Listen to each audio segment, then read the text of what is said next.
As an adolescent, I was growing up in Cameroon in a small village called Cambet. Um, so what I see around me is a lot of greenery. Again, you're just a young man, no responsibility. You're just living in your own world, and the only responsibility you have is to follow the directions of your parents. If you are driving on a straight road, there is not really much fun. You could even fall asleep. But Hmm. what make you not to fall asleep is sometimes you need to sharp. That is a sharp corner because you need to be careful now. Nature is the biggest reservoir of knowledge. Africa is our home, so we must look for a way to go back home. Maybe not to stay, but to occupy our space because Africa really represents the next frontier.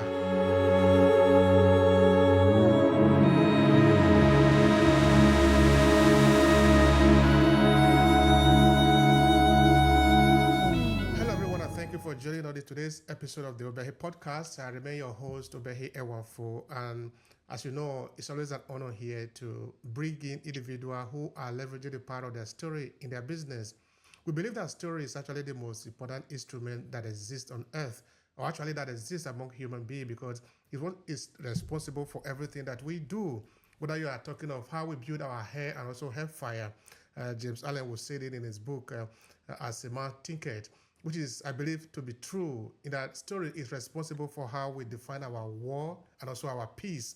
But we can also use it, while some other can use it to kill, we can use it to build. So here we are leveraging that to be able to stand out in the competition because all of us are not the same. And everything that we are saying should not just be a replication of what other persons are doing because we are not a copy of other people. We are unique. We are uniquely made. So we must own our story and we must use it to stand out in the competition. Leslie, welcome to the Obehi Podcast. Oh, thank you so much for having me. Thank you. So, what do you want to say about yourself just to get started? Well, I'm Leslie Awasom. Um, I'm a father, a husband, and also an entrepreneur. Started my journey like most people, which is following the traditional path, going to school, getting a job, and working in my career. Then started building a business while I was working in my career, and that business grew to a much bigger platform, which gave me the opportunity to be able to exit out of the 9 to 5 and focus more on becoming a full-time entrepreneur. So that's a brief summary of who I am, and I am grateful to go into more details and answer some of the questions that come along. That's interesting. I love to hear that. I love to hear that. So you have passed the stage of startup and the 9 to 5, which is where many people remain till they die. For the fact that you have done that, meaning you are in a position to be able to show people also how they can also do the same. But we don't usually start there in this podcast. We need to start from before that. So when you look back to when you are still an adolescent, what do you see around you? That is where we need to start this conversation. As an adolescent, I was growing up in Cameroon in a small village called Cambet. Um, so what I see around me is a lot of greenery. At that time it was kind of remote. Not much development at the time in that village. So, but very peaceful, a lot of greenery, a lot of time to think, and a lot of time to imagine, So I could still see the hills, the bushes, the forest, the serenity of my paths walking to school, or the places where I spend time because my dad had a lot of animals, so I grew up rearing animals and working in farms and stuff like that. So yeah, that's what I see. A lot of peace and young man too, would you use that opportunity? The way I escaped from some of that was just my imagination. As a young man, I had a very wild imagination, just imagining things that didn't exist in my immediate surroundings, but that was my escape. So that's what I see. All right. And we are having pictures now. That is really a very nice picture. Only I don't understand why you use the word escape. What is that supposed to mean? Because I'm almost seeing a paradise there with all the things that you are seeing around. The people can only imagine that. So tell me about that.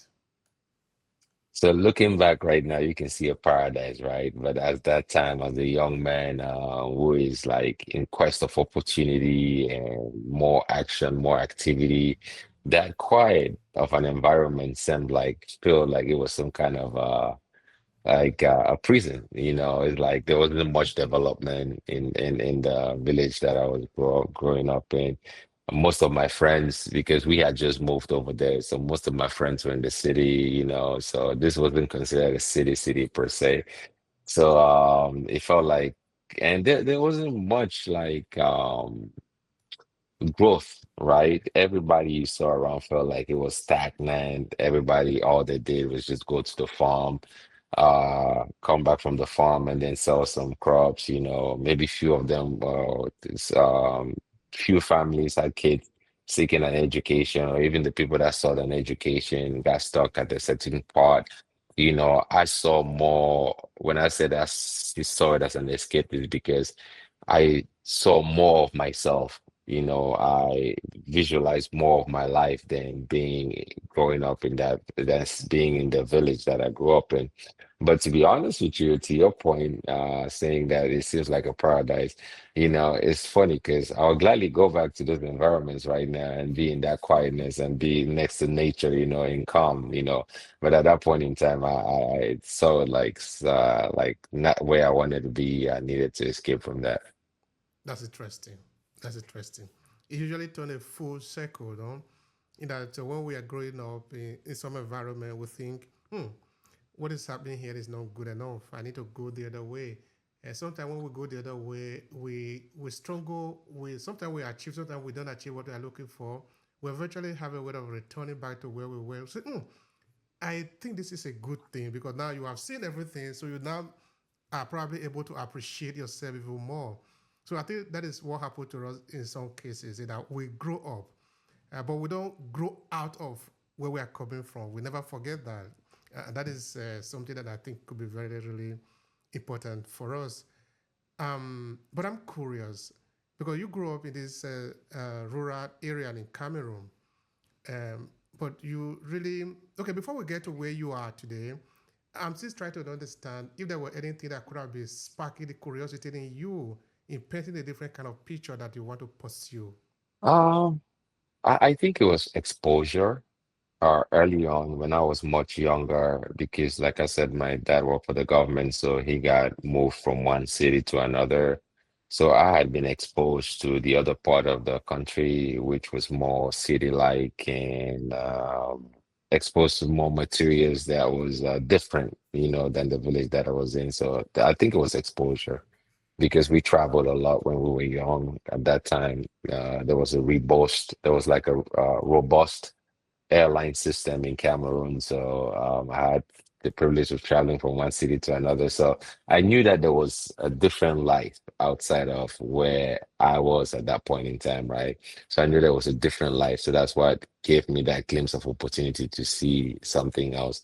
Then the other part was like my mother too was very open-minded and ambitious from a very young age.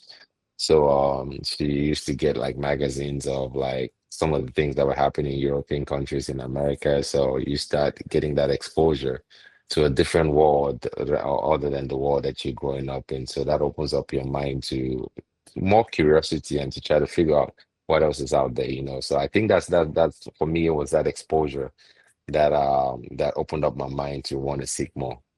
Hmm, that's interesting. Magazine, you said. Um, Curious. When was the last time you had the chance to be able to see your picture of you growing up, maybe in that rural area, or maybe in the primary school, maybe in the secondary school, or where you haven't become where you are today? I'm just sort of curious about what you could think of that time or what it can trigger in you. Okay, I'm saying that because in my work, I like to do what you call picture elicitation. No? that you have an image, then it's able to take you back to memory. Of course, we are here just talking about that because this is what we like to do. So, is there anything you can share there in either the setting, either was the last time you remember taking a picture of yourself, uh, a picture of yourself, not now, a picture of yourself you can hold, but in this picture, you're probably much young here. Sometimes when I take a picture of myself, sometimes I do laugh a lot, and it brings a lot of memory to me. Yeah, I came to see it wasn't a picture of myself. Unfortunately, I was not good at keeping pictures of myself, so most of my pictures are lost. The ones that I have are with my parents. So whenever I visit my mom, I tend to look at some of those. But I saw a family, one of my cousins that we grew up with. She sent me like a family picture which we took way back when that was in like 1980s. And it was just it was kind of good to put yourself back in that scene. Yeah, so again, you're just a young man, no responsibility, you're just living in your own world, and the only responsibility you have is to follow the directions of your parents. But one thing that I know I can still remember from a very young age that stood with me was that um I had this like firm belief in myself and what I was capable of. I always knew that I was capable of more, even when I did not live up to the expectations that others had for me. I always knew deep within me that I was capable of more, like even from that very young age. Um, so for example, if somebody was gonna make fun of me, deep inside, that's what I would tell myself, that don't worry, someday you see who I've become. And that's what I used to tell myself. So that's why some of those pictures bring back some of those memories, because I was very quiet, very shy, not very outgoing, but yeah, kept to myself a lot. That's interesting. That's interesting. So, what kind of picture would you paint of Cameroon? We're not staying in Cameroon at all. We are coming here, but like I said, we're starting somewhere because you didn't start. You are living in Maryland today, but that is not where you start from. So we are deliberately making a trip back home. So, what kind of picture can you paint for somebody, whether in the Cameroon of your infancy as you are growing up, or in the Cameroon of today? You choose. Cameroon of my infancy was actually a very, very peaceful country. A lot of community, a lot of community. There's the quote that it takes a village to raise a child, and that was very, very true in Cameroon when I was growing up. Your neighbors were your family, there was security, you shared, you hung out with friends, open doors to others. For example, we were fortunate to be one of the few families that had electricity in the village. So when we had like the soccer games, like the World Cup in 1990, my house was like the meeting spot where a lot of people came. So a lot of camaraderie and a lot of community, right? Which was good, which was good. I learned a lot about humility, about empathy, about collaboration, about working with others. But it seemed like the older I got growing up in Cameroon, things just transitioned to things just got a little worse and a little bad. So unfortunately, the Cameroon of today is not the same Cameroon that we grew up in. Right now, there are a lot of conflicts, insecurity, and a civil war even broke out in the area where I'm from. So, which is kind of saddening to see. Like for example, I can't even go back to my hometown in Cameroon right now because of the conflicts that's going on right there. So and it's kind of hard. But yeah, I'm lucky. I feel for the kids growing up in Cameroon right now, waking up to sounds of gunshots and seeing bullets. That's something that we never saw, we never thought about when we were growing up. So back when we were growing up, the life of a human being was very sacred. Right now, it's like these kids are growing up exposed to violence, exposed to death. So Yeah, a real change from when we grew up. So I cherish those memories because I don't think the society will ever be that way again. Unfortunately. Anyway, I'm not going to be dragging politics, though even though we do that a lot here, because then anyway, let leave that there. Maybe we might have time to touch it on later on. Now let's talk business. Uh, Tell us, how did you start a business? Um, I started a bit. I've always, if you look back, I've always been sort of entrepreneurial, right? And probably with the understanding that I have right now, I think what probably drew me to entrepreneurship was that unlimited ability to grow, right? Um, Prior to me starting my business that I co-founded, Excite Capital, with Dr. Julius Oni and Tenny Tolofari back in 2019, I had tried other businesses. I had failed in multiple other businesses. You know, some of them actually went back home in Cameroon and started a business. It didn't work out great. So I started an app, you know, it didn't work out great, you know. At one point, I used to do clothing stuff because I went to China and got exposed to how the manufacturing over there. So I started like a little custom clothing stuff as a hobby. Didn't take it seriously, so ended up not working out great. Attempted to do like a nursing agency here with some friends. Didn't go too far, so didn't work out great. So I've had multiple failures when it comes to business, right? But looking back, it was the lack of understanding and lack of knowledge, you know. So what changed with XI Capital is prior to getting into XI Capital, I invested significantly in myself,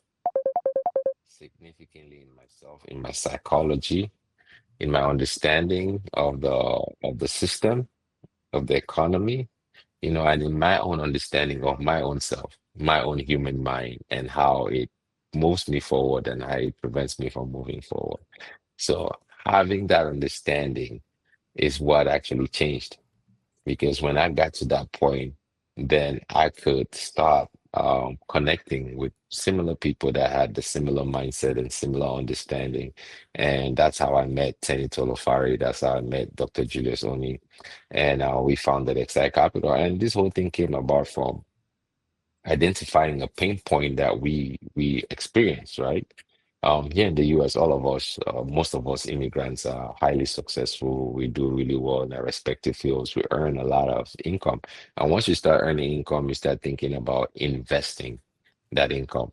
Now, but when it comes to investing, we all love real estate because if you're an immigrant, that's probably one of the easiest vehicles of investing that you know. We all know we bought land. Yeah, so everybody has been exposed to some form of real estate, and that's what we want to do here. So, but when we think about real estate investing, we want to go buy a house, put a tenant in there, and then start collecting rent. You know, that's our exposure. That's our level of exposure. That's what we started doing individually. Then you realize that as a 9 to 5 professional working full time and managing a property, being a landlord is like creating a second job, right? So it's not scalable. Then, when we discover the ability to invest in real estate without being involved in the day-to-day management, 100% passive. So the opportunity was clear.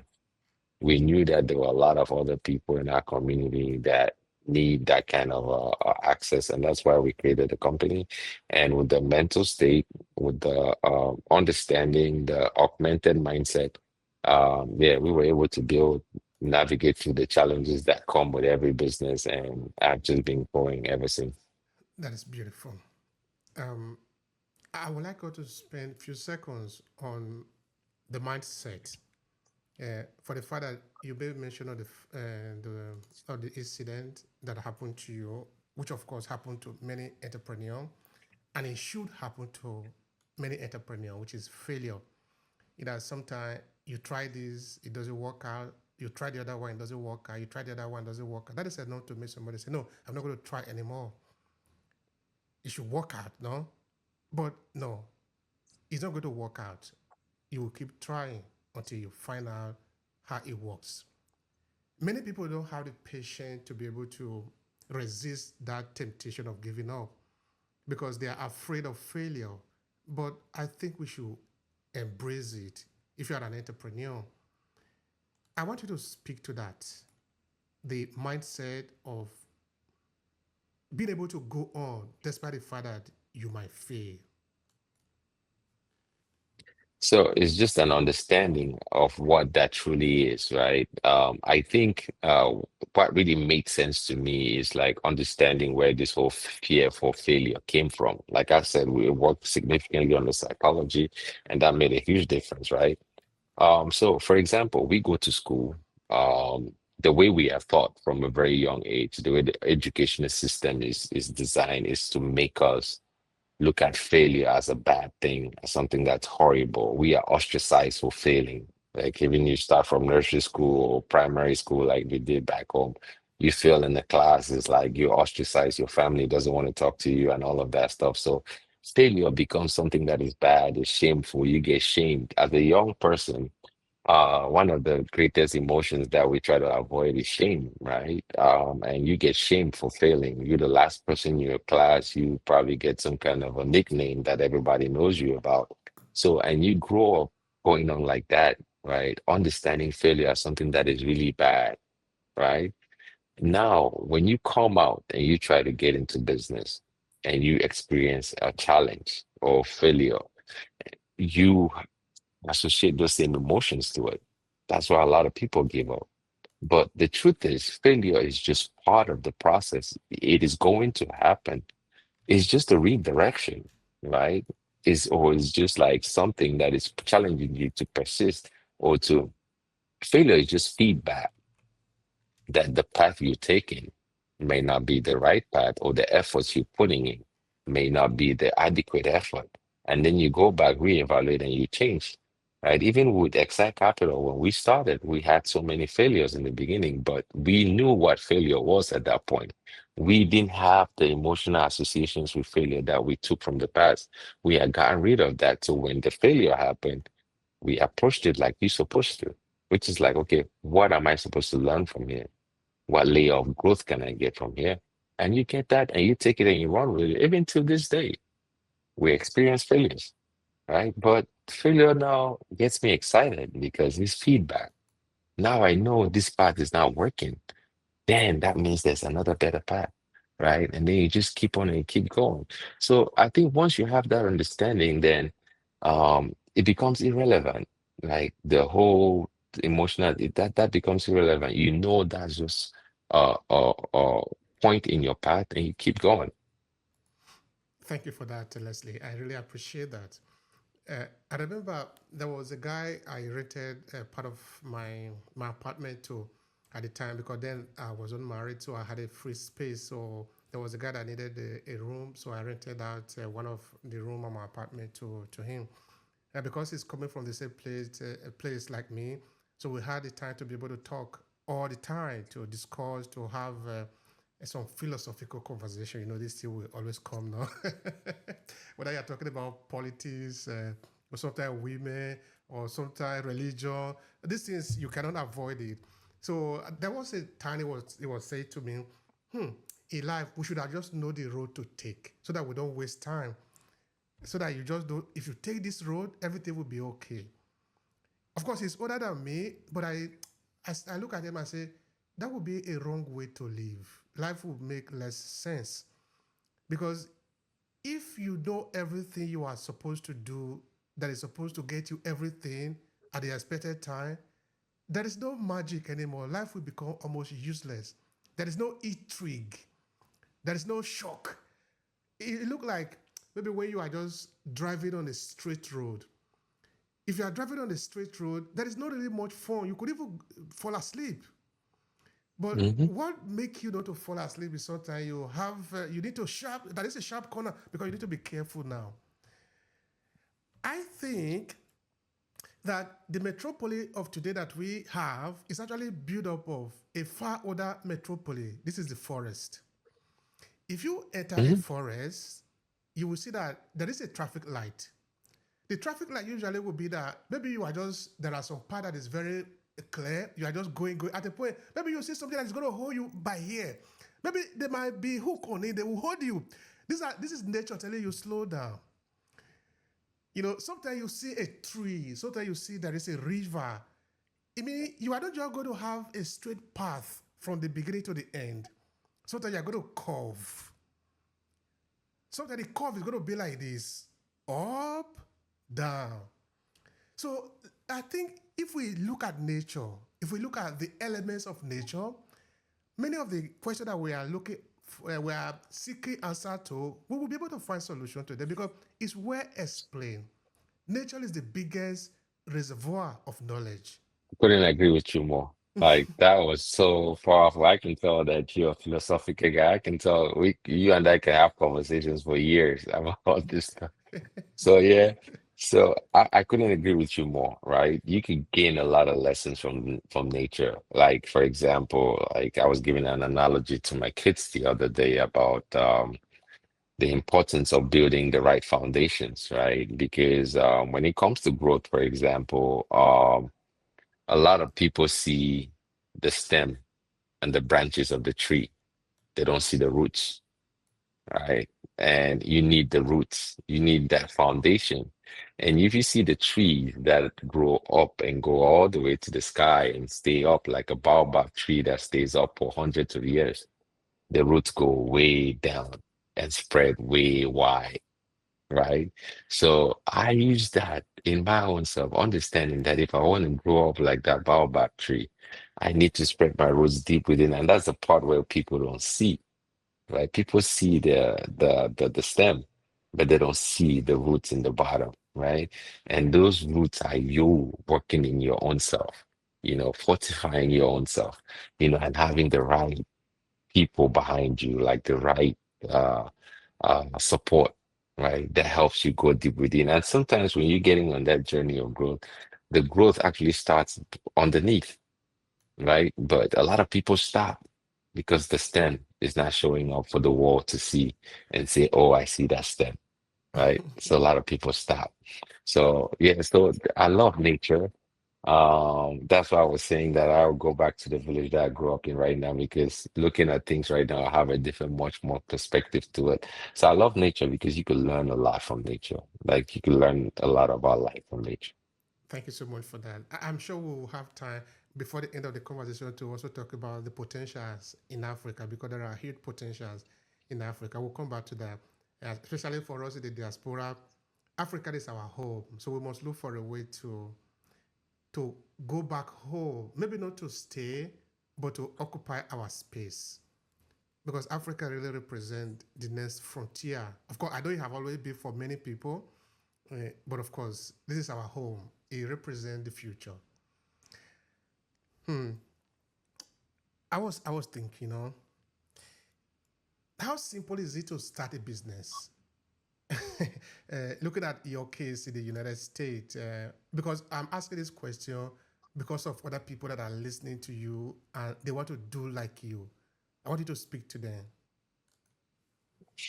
The problem is not starting a business. Starting a business is very easy. You could go on LegalZoom right now and you could start a business. American system has made it easy for you to be able to register and start a business. It's very easy to start a business. The challenging part is growing that business, and building that business and staying consistent. Growing a business, the most important thing to growing a business is having the right psychology. And part of that psychology is understanding that it takes time. You gotta have the ability to delay gratification. You gotta have the ability to work, keep on putting in the work, keep on putting in the work, and understanding that the business is not something that, oh, I'm just gonna go try it out for 2 months and then if it doesn't work, I back out. I tell people this, if you're not willing to dedicate every single day of your life for the next 3 years to building whatever business that you're building without getting any kind of positive results, don't start. That's the kind of commitment it takes. And that is the commitment that Tenny and I made to ourselves when we founded Excite Capital. We wrote it down and said, we are going to give this our all for 3 years before we stop. to think of anything else. We're not going to get distracted. We're not going to do anything else. We're going to do this for 3 years. So having that understanding, that's why when we met challenges or so-called failures, it didn't bother us, right? Because we have that 3 year horizon and we know that these challenges are part of the journey. So um the most important thing I'll tell anybody trying to start a business is invest in yourself, invest in your psychology. Success in business is 80% psychology, 20% skill, right? The skill itself you're going to learn, but you need to have the right psychology in order to implement the skill because the right psychology is going to push you to grow. It's going to push you to go against challenges, right? It's going to push you to step out of your comfort zone and then surround yourself with the right people, people that are doing exactly the same thing that you're doing or doing it bigger than you. Very important, but overall, it is worth it. 1000% is worth it. Thank you for that. I would like to share an analogy, and I would like you to expand on that. Um, I want somebody to take a picture of the hen that have hatched numerous eggs. Now, this hen is going to sit on these eggs. You see, when the hen sit on the eggs, incubating them, preparing them for them to become life, so that life will come out of it, they will break the shell and eventually be living like the hen. The hen doesn't live there. She stays. She stays because the energy from her need to communicate with the energy inside the egg shell. That warmth is needed because if she doesn't stay, the eggs or the chicks inside the eggs will die. She stays, but as she stays, the egg are still eggs. Nothing is happening there, at least in the surface. Nobody sees anything, but something is cooking. Something is cooking in the inside.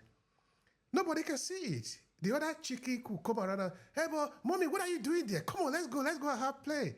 You see, they are not coming out yet. They are never going, it's never going to work. But she stays. She remains there for the amount of time that is needed, even though nothing is happening at least in the surface. This is why I was saying again before that if we pay attention to the nature, we can read all the whole books in nature. What if we could do that in business? What if we could be the only one that can see it? Because, okay, now, Shazum in his book, The Art of War, say that you can hear the sound of thunder. It's not a sign of good hearing. Anybody can hear the thunder, no? Anybody can hear that. If you go and start saying, oh, I can hear very well. Why? Because I can hear the thunder. It's not a good sign of hearing. To say that, oh, I see the lightning. I see the lightning. That is not a good sign of that you can see very well. What we are requiring you to see is that ahead of you or in front of you is a valley. Nothing is there. You will tell somebody, I see a building here. Of course, people will laugh at you. They are supposed to laugh at you because people don't see that. But you will see it. All that is required now is for you to really believe that and you keep working on it. If you don't stop, that building will come up. So Jim Rohn will say, you need to work on yourself more than you work on your job. I want you to give a little recommendation to the people listening about entrepreneurship and the resilience and the resistance so that they can stay. Because if they don't stay, the chicken will die. Oh man, I love that analogy. And it's so interesting because you're talking and like there are like 10 different other examples in nature that are popping in my head. I remember one of my mentors did something once. We were having like a group conversation and he had like an acorn, right? And he asked everybody in the audience, like, what do you see? A lot of people saw an acorn, like something that squirrels play with, right? And one person said, I see a tree, right? Because out of that acorn can grow a tree. And we were like, oh my God, yeah, that person is like thinking way ahead. That's probably the answer he was looking for. But he turned around and said, yeah, you guys see food for squirrels. You see an acorn. He sees a tree. I see a forest. right? And that is the vision you gotta have as an entrepreneur, right? You gotta see beyond what exists. You gotta see the possibility, and that possibility has to excite you so powerfully that, like that chicken, like that hen, you want to stay on that egg, and it doesn't matter what anybody else tells you. You keep going, you keep going, right? And that is probably one of the hardest parts because people are going to make fun of you. Like people are going to doubt you. Other people are going to transmit their fears on you. And it's even harder for us, right? Where we know you can go to work and in 2 weeks you get a paycheck or at a month you get a salary. But this, you have to sit on that egg for 2, 3 years, right? You can feel the chicks kicking in there, or you can feel something bubbling in there, but there's nothing that's happening in the surface. But that is what it takes to be successful. And that's the reason why a few people become successful because many people don't have that resilience to stay that long. They don't have that tenacity to push against those challenges. But when you have that, then there's truly is nothing that can stop you. Because if you look at even all the greats, it doesn't happen just in entrepreneurship, even in sports. If you look at all the greats, that's what it took for them to become great. If you look at a soccer player like Cristiano Ronaldo, he would tell you he wasn't the most talented, but he knew where he was going and he kept working, right? That's what it takes. And I spent a lot of time trying to study other successful people so I could model or learn from them and model it. And it's the same principle everywhere you go in life. You know, you realize that success comes down to very, very simple principles. And that ability to stay with something for a long period of time is probably one of the most important. Thank you for that, Leslie. For the other people that don't stay, do we know why? If somebody were to meet you and this individual refused to stay or is not staying, what would you do? How would you help somebody to stay on the eggs so that the egg can turn to little chicken, then the chicken can grow? The biggest thing is to start with why. Why are you sitting on the eggs in the first place, right? You got to hang on to that why. Is the why is that driving force that pulls you forward. Then the other what we do with the people that we mentor is we show them what's possible. You know, because we've had the opportunity to walk down that path. So we take them, show you along so you can see this is possible for you and what happens when you get there. You know, and that has been able to help them to be able to see that, to concretize that result that they're after. When we started, all we had was what we imagined in our minds. But we kept going, you know. So with others, we're able to show you so you can feel it, touch it. Like we take our mentees over to our properties, they get to visit, talk to our tenants, talk to our team, you know, and it becomes real to them, you know, and they're willing now to stay the course. Thank you for that. Um, Aside capital, um, Yes. what do you really do? Now we hear that in your explanation that you mentor people. Is that exactly what you do? Is that part of what you do, or can you explain more? So XI Capital, we acquire large apartment buildings across the US. And the way we acquire it is we form a group of investors. Most of our investors are other hardworking professionals who get to invest in real estate without being involved in the day-to-day management, invest in real estate passively. So when we created XI Capital, one of our goals is to acquire 10 billion of assets in 10 years. The only way we know that we're going to be able to do that is by creating other XI capitals. So that tomorrow, if we want to go acquire maybe $1 billion portfolio, we have other partners that understand the business and know how to do things the right way that we could partner with. So that's what we've been doing over the last couple of years is like creating other excite capitals, which is like mentoring others, giving them the ropes, showing them how things get done, opening our resources to them so that they could facilitate their own growth as well. And we've already partnered with some of the people that we've mentored along the way successfully to acquire larger buildings. So something that we're very proud of. Yeah, and we're grateful that we have the opportunity to provide that value to others. All right. For somebody that is listening to you now, maybe in New York or because you are in Maryland, Somebody is probably listening from California and they want to partner with you. Hey, talking of California, there was a video, actually a picture of you that I saw somewhere. Let me see if I can pull it out. Let's see. Okay, yes. All the people in the real estate definitely know this guy. That is Grant Cardone, Yes. right? Yes. Okay, so before I was talking of photo elicitation, maybe this is the time to talk about this. So, what is happening in this picture? So Grant Cardone is the person that opened up our minds to what is possible with these assets. So we were at a conference in Miami, and he was the keynote speaker.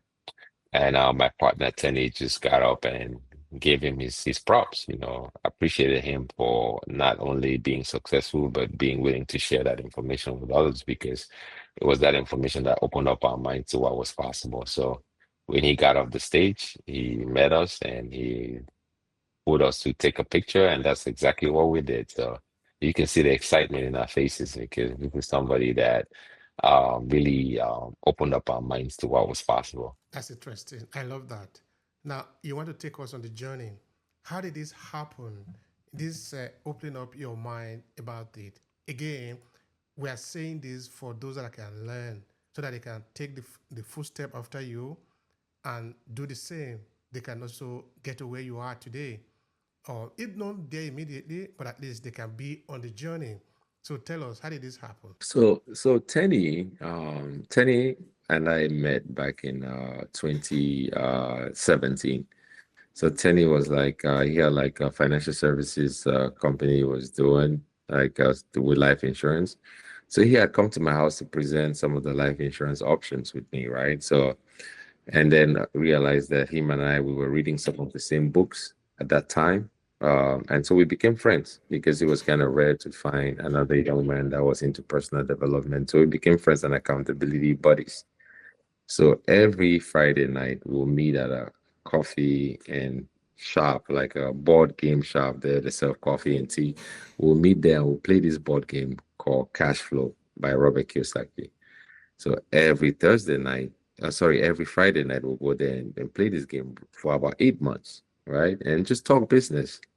Because we became accountability buddies, we were both into personal development, listening to some of the same guys you listen to, like Jim Rohn, So then at one point, because of what we were learning, we understood that real estate was where we need to be. I had already started investing in real estate, single family real estate. So Tenny was like, why don't we just partner up? We want to do real estate together. We both want to do real estate. Why don't we just partner up and scale and scale what you're already doing?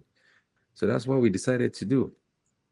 You say, okay, we're going to partner up and then scale. We started going around doing research about real estate, going to networking events, um, taking classes, going to seminars. We actually considered different asset classes. Thought about doing Airbnb, thought about doing assisted living facilities because I was in healthcare, so had some exposure to that. Then one evening, I'm driving in Bethesda, Maryland, Rockville, Bethesda area. I get a call from Tenny. He's like, "Hey, dude, I'm sending you a login and password. Listen to this." I'm like, "What are you talking about?" He said, "No, go listen to this, then call me." So I take the login, password, and I start listening. And it was Grant Cardone. It was a tip by Grant Cardone. He bought it for $97 and he shared it with me. And I was listening. I was like, wait, oh my God. Whoa, this is what we've been looking for. This makes so much sense.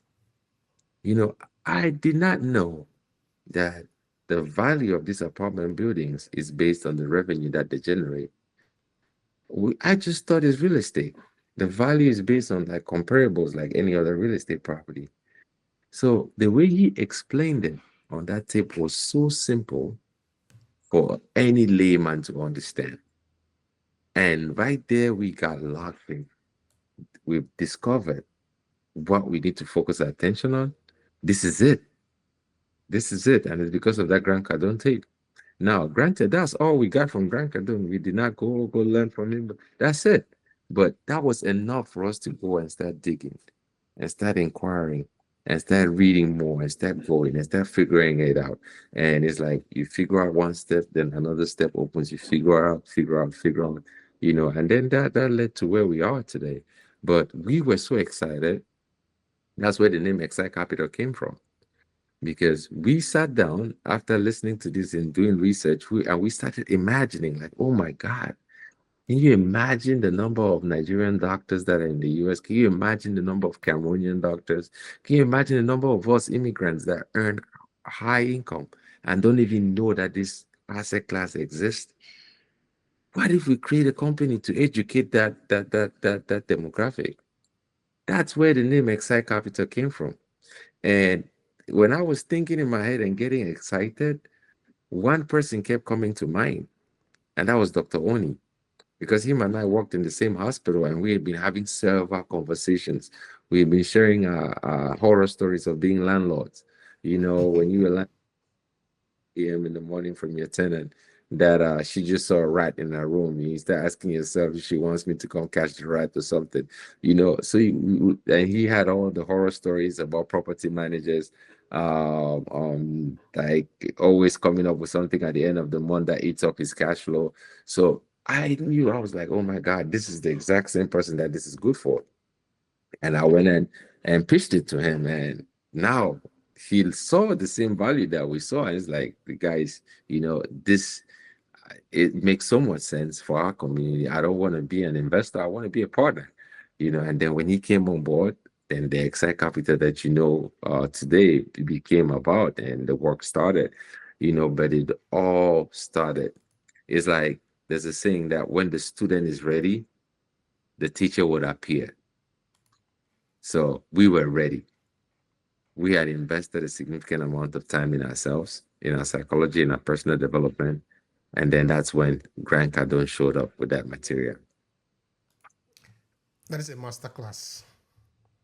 That is truly a masterclass. You know why? Because this is one part that many people in the personal development journey don't understand. Is that they think everything will just click suddenly. No, this is not suddenly. These guys have been working. You have been working, right? You have been Yes. trading. You have been seeking. You have been asking information. So when you eventually got the information, you knew what it means. But imagine that time you didn't work on it, you weren't asking. This information could have come to you. It will mean nothing. You will just throw it away. It garbage. It would be complete garbage, right?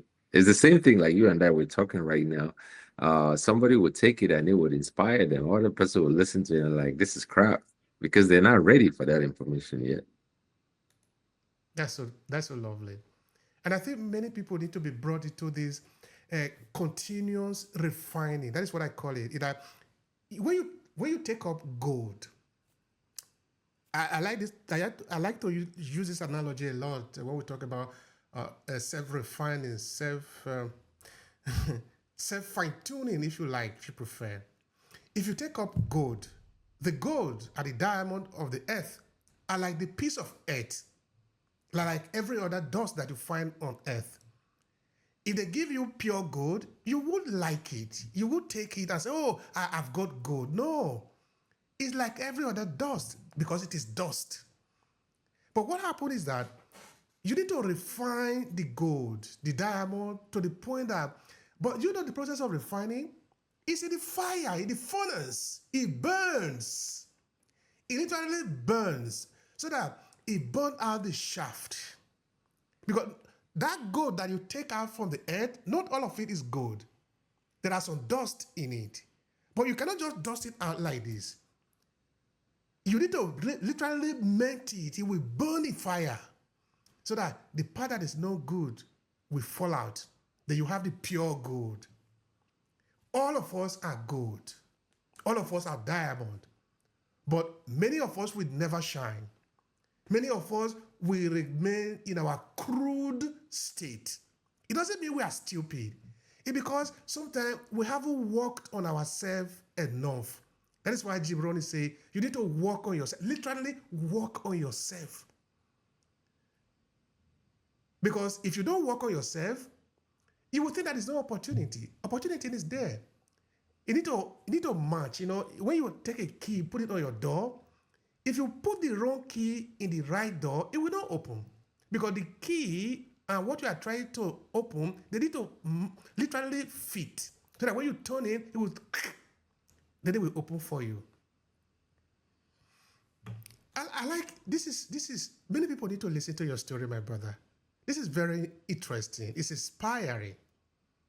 Okay, now when you share this story to the people that you are mentoring, your mentees, when you look at their faces, what do you see? You know, I see hope. I see excitement, right? And yeah, I see a lot of excitement and I see hope.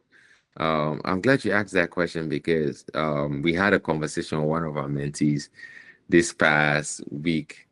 Uh, Actually, it was a day for Thanksgiving, and she got on the call and she was just explaining to us like how some of our interactions with people had been going, walking us through, and I saw that same level of excitement that we had, right? And it was so refreshing to see. It was so refreshing to see somebody that has that same level of excitement that's pushing and going forward, and obviously that person has some of the same fears that we had when we started, but because we walked down that path before, we can guide them and push them in the right, point them in the right direction. But it was so good to see, right? And I see so much possibility. I guess because I've walked down that path before. And unfortunately, sometimes you come across people that reach out to you and say, "Hey, I want to be mentored," and they'll pay you huge amounts of money to you get mentored by you, and they end up not doing anything, right? They don't put in the work or they don't do anything, but that's unfortunate. And but as somebody who's walked down that path before, I can see what they're capable of. I see possibility in them. Sometimes you can see more in people than they can see in themselves. And I think that's the power of having a mentor or somebody that has walked down that path before, So, but when we share those stories, they see possibility too, because they see that we all started where they are or even less than where they are. And we've been able to get here so they can get here too. And they can even surpass where we are much, much faster. The mentor, the value of the mentor, that is an important thing. You see, in our demography, there are a lot of people that are capable, but they are not able to live their dream. uh, it is not because they are stupid. Sometimes it's that lack of information, or sometimes because they don't believe that it is possible for them. You see, if somebody look at the company that you have built with other people, moving, you said, from 100,000 to 243,000, 43 million, somebody will be, okay, this guy must be maybe from the sky. But by the time they listen to your story, how simple it was for you, like every other person, how many times you tried and you failed, but you didn't stop there. You keep on moving like that goal, keep refining yourself. Because the first time you try it, it's not going to work. Okay, I like to put it like this. People think that it is the money. It's not the money. Because if you are not ready and you find 1 million on the road, you will still lose it because you don't know what it means. Okay, that day, you are not going to lose it that day, but the money is going to disappear from you because you need to use the money. But do you know how to use money? You need to be worthy of the money, which is you need to refine yourself until you are equal to, you are the key, you are opening the door. If you are not aligned, it's not going to work. It's not just give me money. No, instead, I think the question we should be asking is teach me how to become better. Because if you are better, you don't have money, you can generate money. Uh, there are a lot of interesting books there. A book by Walter Wollans is titled the Science of Getting Rich. That's getting rich. That is, I don't remember how many times I read that book because it's full of value. Um, and it said what will it say that there is something. I remember, I forgot how you usually put it now. There is something that is responsible for everything. You need to know how it works. There is a thinking substance. I think that's how they put it. Mhm. There is a thinking Mhm. substance. Thinking stuff. It's And called thinking thinking stuff. stuff. Okay. If you don't even need to know how it works. Okay, now this is how I put it. He said, if you do the thing that is going to get to the result, whether you know it or not, you are going to get the result. And he said, And because if you go to many places, people that are be very successful, it's not that they went to this school or that school. They do what they are supposed to do, and the consequence will follow. And this yep. usually take a lot of time to understand that that is what it needs. Otherwise, people will think that in Africa, for example, you cannot make money, but it is not true. If you get the right mindset in the US or in the UK, you go back to Africa, you apply it there, the money will still come. Absolutely. It's the same. And I think that's probably one of that book. I've listened to that book at least 100 times because I have to keep going back to it to remind myself, the life is very simple, right? And once you understand it, you can apply it and leverage it for anything that you do. And once you understand that, then the stress of like the expectations that cause a lot of stress and that cause a lot of people to give up is not there anymore because you know exactly what you're doing, you know the path that you're taking, and you know what you need to maintain along the way. So yeah, that book by Wallace D. Waddles, it's The Science of Getting Rich, probably one book that I'll highly recommend. Absolutely. It's very interesting. That book was written in 1910 and it's still valid today, which is another reason Yep. why we are saying if you have a good knowledge, if you have experience thing, put it down because nobody is asking today how much Walter Wallace was worth at the time. Nobody even know the house that he was, but we can read his mind because he put it down. Anyway, there is something within this line because we are talking about personal development again. You talk about accountability. You and this individual, you were meeting up. Now, your mind and his mind are sharpening each other. You are helping each other. Can you say something more about that? Where is that idea even coming from? It looked like what Napoleon Hill was saying in his book that I think he referred to it as mastermind. There are these people who are because Napoleon he said that at the point the way okay no he was referring to when he was talking about this extra billionaire in America like Henry Ford and the rather at a certain season in the year they will return to the mountain with these few individuals. They will go there to meet and refine their mind.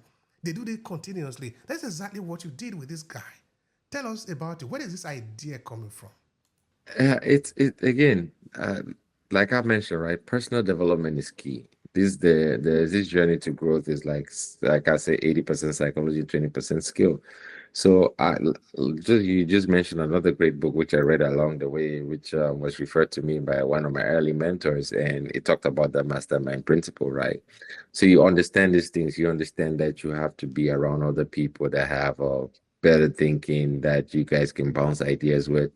And like he talked in the book, when you have two or three people that are gathered, thinking in the same direction, they create this mastermind, this extra brain that is like much powerful. And that's exactly what happened.